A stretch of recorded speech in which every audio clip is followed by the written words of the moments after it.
Welcome to the deep dive.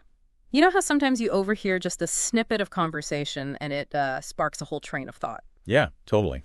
Well, you've given us a fantastic collection of those today little slices of life, really, covering everything from chats with friends, family dinners, even those, work dilemmas we all know too well. And they're all from this YouTube channel, right? Yeah. Focused on English language learning. Exactly. So they're wonderfully everyday, very relatable. Right. So we've got this rich tapestry of seemingly ordinary interactions. Mm-hmm. And our mission today in this deep dive is to really pull those threads apart. See what they reveal. Exactly. See what they reveal about how we connect, what our priorities are, maybe even stumble upon some, surprising reflections of the human condition within these simple exchanges. Absolutely. And don't worry about needing any kind of special decoder room for this. We're here to make it accessible, keep it light, and hopefully lead you to some of those aha moments. Yeah, where something familiar suddenly clicks into place in a new way. Precisely. Okay, so where should we plunge in first? I was thinking the nuances of friendship offer a pretty fascinating entry point. I agree. Take that conversation about Emma moving away. On the surface, it's pretty straightforward, right? A friend expressing sadness, I don't know what I'm going to do without her.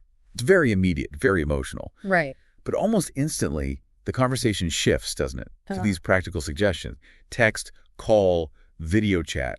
What does that tell us? It's almost like we have this ingrained toolkit now for managing distance. It's automatic. Yeah. But it does make you wonder, doesn't it? Are these digital tools truly sustaining the depth of connection, or are they maybe offering a kind of buffer, a way to soften the edges of loss without, fully addressing the emotional shift? That's a really key question. Does the ease of staying in touch virtually create a different kind of friendship dynamic? Yeah. Maybe one where the effort, the changes that come with distance are less acutely felt? Or maybe even less acknowledged. What's lost, even with regular video calls? You miss those shared, spontaneous physical experiences, right? Definitely. You can't just bump into each other or grab a coffee on a whim. And then woven into that same conversation is this interesting little analogy. Friendships are like onions. Right. And you start thinking, okay, layers of understanding, peeling back to deeper intimacy. It's a rather lovely image, actually. Yeah, quite poetic. But then the second part hits you. They make you cry. Ah. It's just a wonderfully concise and, humorous summary of the vulnerability in close relationships. The deeper the connection, the greater is the potential for hurt, right? For shared sadness. And like in Emma's case, the pain of separation. It's funny how quickly that turns. One minute it's almost sentimental, the next it's got this sharp, almost cynical edge, but it resonates, doesn't it? It really does. Captures that bittersweet reality so well. And then you also have that more hopeful sentiment. True friends stick around no matter the distance. It's like this underlying belief in the resilience of real bonds. Exactly. It speaks to the idea that while the form of the friendship might change, because of distance, the fundamental connection, the shared history, the understanding that can endure, it's optimistic, isn't it, about how adaptable we are. Yeah, when the foundation is strong.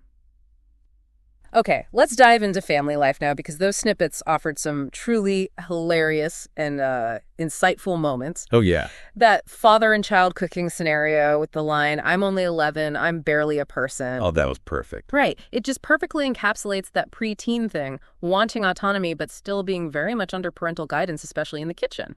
What's fascinating there is the inherent power dynamic, even though it's presented as collaborative, the father's guiding, the child's learning. But that little protest, it speaks volumes about the child's growing sense of self. And wanting more agency, even with just adding salt. Exactly. And the salt incident itself, the dad's vague instruction, just enough. Just enough. Versus the kid's very literal interpretation. How much is enough? Maybe 2 pinches. And then, oops, it looks like a lot. It's such a perfect illustration of that gap between implicit knowledge and explicit understanding. The dad knows what enough looks like from experience. Right. The kid is still figuring it out through trial and, salty error in this case. It really highlights how much unspoken expertise we carry in everyday tasks. And that learning often happens through these small, tangible experiences. You can be told something, but doing it yourself, that's where the real understanding comes from. Precisely. Even if it's just slightly oversalted food. Then we have the classic teenage party negotiation. Oh, man, the push and pull between independence and parental responsibility is just so universal. Totally. The daughter trying to stretch her curfew, the mother bringing up unfinished homework, and, rather pointedly, unwashed dishes. Oh, the dishes. It's a masterclass in familial debate tactics. What really stands out is how they're operating in different frameworks. The teenager is focused on the immediate social thing, fitting in, having fun. Right. The parent, though, is thinking broader responsibilities, Right. schoolwork, consistency, the dishes dismissed by the daughter as irrelevant. Are clearly symbolic for the mother. Reliability, follow through. And the dad initially giving permission only to have the mom bring in the practicalities. That's such a common dynamic, isn't it? Oh, yeah. It shows how parenting can be this balancing act. Different parents prioritizing different things in the moment, but ultimately needing to land on a unified decision. It's a great example of how families function as these systems, each person's actions affecting the others. The eventual compromise 9:30 sharp, that's the negotiation. The constant adjustment to maintain equilibrium. Let's talk about the family trip discussion. That really hit on that ever-present tension of work-life balance. Oh, absolutely. That one felt very real. The contrasting viewpoints on taking time off, wanting to be present with family, versus the anxiety about work piling up. I think so many of us grapple with that constantly. Definitely. You have one person saying, PTO is for this, make the memories. But then there's that palpable fear of falling behind, the pressure to be always on, always productive. It highlights the emotional weight we carry, trying to reconcile these two crucial parts of our lives. And that simple statement, you'll regret missing these moments, wow, that carries such emotional heft, doesn't it? It really does. Taps into that deep-seated fear of looking back and wishing we'd prioritized differently. A powerful reminder of how fleeting childhood and family time can be. It raises a fundamental question about our values, right? Are we living in a way that actually aligns with what we say is important? The immediate pressures of work can so easily overshadow the long-term value of those connections. Even the siblings' squabble over the TV remote offered a little snapshot of family dynamics. Yes. The specific shows they were fighting over the boring drama, the cartoons meant for 5-year-olds, the animated series. Those little details make it so relatable. Totally. It's not just about the remote, is it? It's about asserting preferences, vying for attention within the family unit. Exactly. It's like this microcosm of the constant negotiation and occasional conflict between siblings over shared resources, shared space. And the parents stepping in to mediate, eventually imposing a new rule. That's a classic example of how families develop strategies, or try to, for managing these everyday power struggles. It's like a tiny battle for control right there in front of the TV. And the parents wielding the ultimate authority, taking away the remote. Universally understood power move. Yep. Threat level midnight for the kids. Okay, let's pivot now to something a bit different. Consumer habits. That online shopping conversation felt incredibly familiar. Without a doubt. That initial admission, online shopping is so convenient, but I buy too much, just encapsulates the double-edged sword of e-commerce for so many of us. Exactly. The ease, the accessibility, it's great, but it also lowers the barrier to impulse buys. Yeah. Way down. And the specific examples given, the skincare, the tops, the candle, the forgotten dress, the unworn shoes. Oh, the unworn shoes. Guilty. They paint such a vivid and, dare I say, recognizable picture, don't they?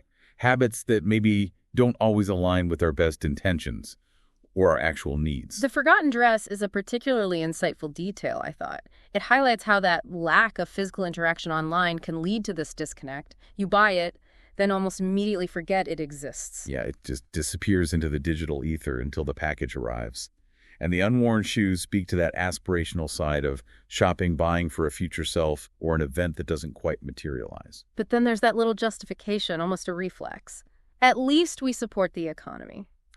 Right, the mental gymnastics we do to rationalize spending and ease any potential guilt. It's humorous, but also revealing, isn't it? Trying to reconcile personal desires with some sense of contributing, even if the main motivation was just wanting the thing. Totally. And the expressed desire to shop in person again that hints at a longing for something more tangible, maybe more mindful consumption. Perhaps the sensory experience, touching things, trying them on, creates a different engagement. Maybe slows you down a bit. The suggestion to leave credit cards at home is funny because it acknowledges how hard that actually is now, but it perfectly captures the awareness of the temptation. It's a lighthearted recognition of that ongoing battle. Instant gratification versus self-control in this super consumer-driven world. Okay, the jacket purchase. That really drills down into those internal justifications, doesn't it? Yeah. It was on sale, it's designer, I work hard, I deserve nice things. It's like this rapid-fire internal monologue trying to silence the budget voice. Exactly. It reveals the narratives we build to validate our purchases, especially for bigger, more discretionary items. And the phrase, flexible budget classic. Huh. Yeah, flexible usually means stretchable. We bend the rules we set for ourselves to accommodate desires. And the specificity of the $250 price tag adds realism, highlighting the kind of financial decisions we juggle regularly. Okay, shifting gears again. Let's talk entertainment. The conversation about movies definitely tapped into a common feeling, I think. Maybe originality is taking a backseat. Yeah, that sentiment, that longing for when movies actually had good stories, feels so prevalent. The specific complaints about superheroes, remakes, sequels. And the idea that studios are just milking nostalgia. Right. It really reflects a perceived lack of fresh, innovative storytelling in mainstream cinema. People seem hungry for something new. And the direct criticisms, bad writing, ruining old movies, those aren't just casual observations. They're strong opinions you hear a lot.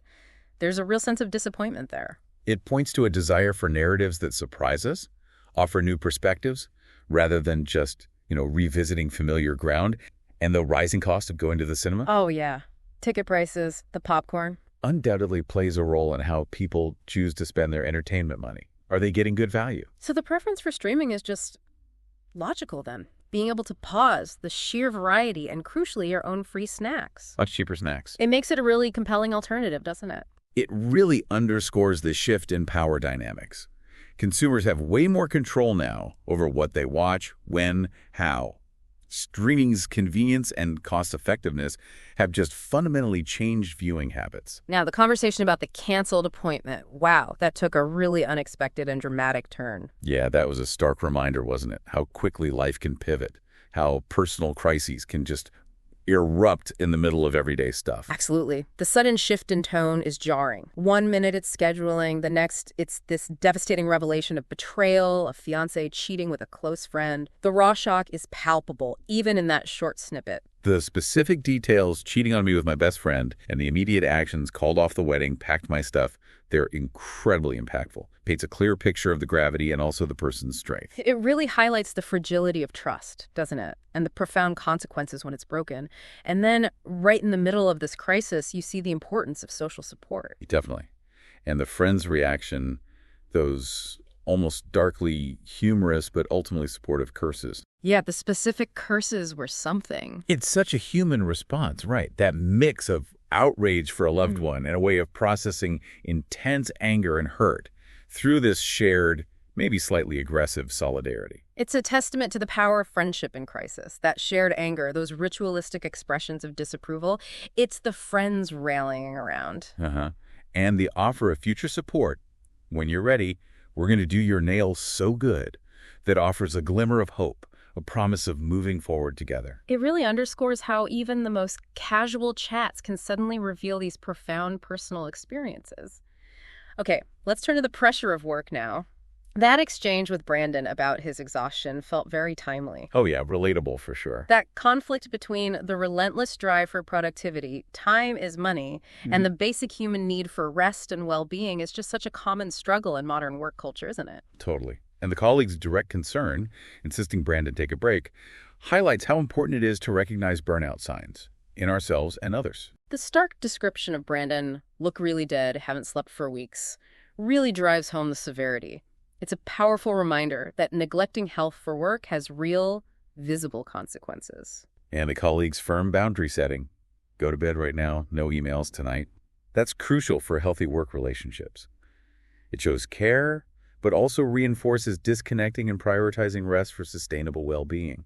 You can't just run on empty forever. No, you really can't. Even the seemingly mundane everyday interactions offered little insights. That lunch conversation based on smells and dietary restrictions. Right. It's amazing how much we learn about each other through these casual exchanges around something as basic as food. Exactly. Sharing a meal is often social, and these small details, preferences, sensitivities, even cooking ability reveal little pieces of our individual stories. And the spontaneous idea to visit the vinyl record store that captures how shared interests can spark unexpected connections and plans. But then, the immediate clash with work, that'll have to wait, I'm working on my presentation, is such a relatable reminder of the constant juggling act. It underscores that tension, doesn't it? Desire for leisure and connection versus responsibilities and commitments. The bubble tea compromise is a sweet little example of trying to find that balance. Let's talk ambitions and future plans. Those conversations were interesting too. Beth pursuing dentistry, partly for financial reasons. That challenges assumptions, right? Yeah, it highlights the multifaceted nature of career choices.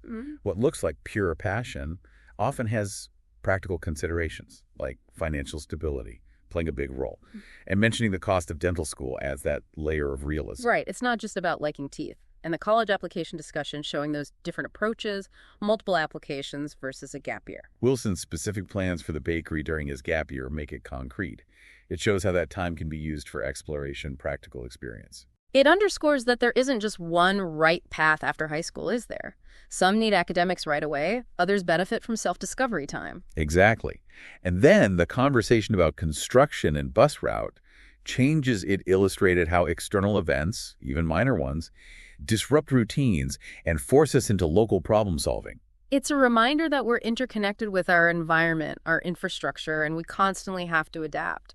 Asking a neighbor for a ride highlights community support systems, too. Quite. The birthday present mishap was just classic, wasn't it? Humorous example of how easily misunderstandings happen in families, even with good intentions. Basketball tickets and sneakers for a football fan.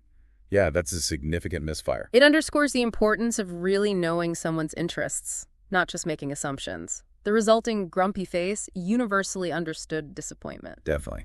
Mia's house renovation plans, too, driven by affordability. God, it's so cheap, though, but then the uncertainty. DIY versus hiring a pro. Such a common homeowner dilemma, the constant balancing act. Save money versus the risk, time, and expertise needed for big projects. Right. And the canceled science project, due to Rain's simple but effective illustration of how plans get derailed by things beyond our control, especially with nature. The specific project details tracking the sun's shadow using a tree made it tangible. Brought it to life. And reminded us about needing flexibility, contingency plans. Amy's search for out-of-print books at the biggest bookstore, that highlighted limitations, didn't it? Even huge resources don't have everything. And underscored the continuing value of local libraries, specialized resources. Physical archives still matter, even now. Definitely. The story of the difficult client. Oh boy. I think many professionals can unfortunately relate.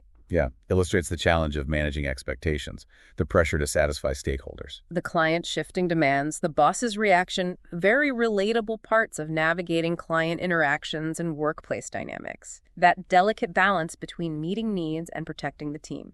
Absolutely. And finally, Maya's move to Shanghai for work.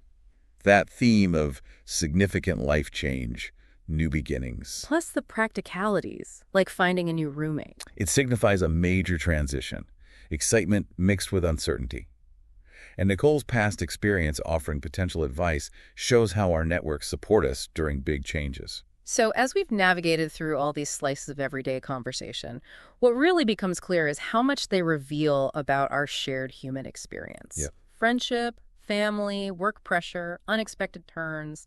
It's all there in these little snippets. What's truly insightful is recognizing these aren't just random dialogues. They are like concentrated reflections of our values, our struggles, our connections, the subtle ways we make sense of the world. They offer these constant little aha moments if we just take the time to really listen, right? Exactly. It really makes you consider the small conversations you have each day. What deeper insights about yourself, about others, might be embedded in them.